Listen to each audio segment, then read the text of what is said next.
wabarakaatuh. Soo dhawaada asxaabta, waxaan idiin hayaa application ama website aad lacag ka samayn karto. Runtii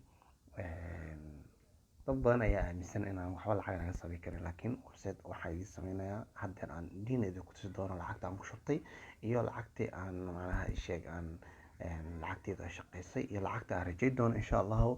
Marka warayaa idinku daalinaya insha Allah. waxaad tegi doontaan meeshaan la yiraahdo bartas ayaa tegi doontaan meesha adinka sign up aad leedihiin.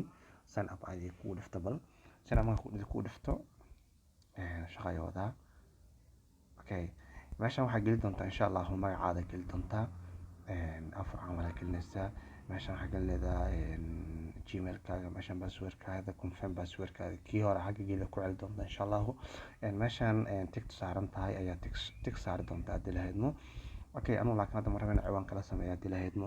waad ka soo celinaya, waad ka soo laabanaya, aniga toos ayaan u galayaa. Okay, waa ka ujeedin $10 ayaan ani face gareystay. lacagtaas $10 ayaan ku shubtay. $10 marka $10 ku shubtay haddana saaka ay ahayd adiga 2 saac camal. haddana lacagtaas ayaa meesha igu jirta total profit-ka. marka waa kaasa markii lacagta aad ku shubanaysid insha Allah waxaad tagi doontaa new deposit ayaa tagi doontaa. balaanadan kale kadisan ayaa dooran doontaa. ani balaan ayay dooran, laakiin hadba lacagtaada inta lacagta ay ku xiran tahay. Okay, waxyaabaha lacagta looga shuban karo waxaa kamid ah perfect money, bitcoin, litecoin, dogecoin, dashcoin, waxyaabahaas badan ayaa looga shuban karaa.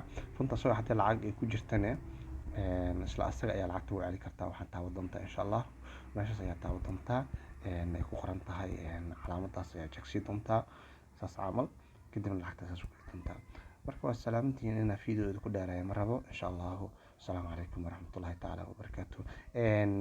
fiidiyogana waxaa idiin soo linkigan waxaa idiin soo dhigi doonaa description-ka fiidiyogan insha Allah.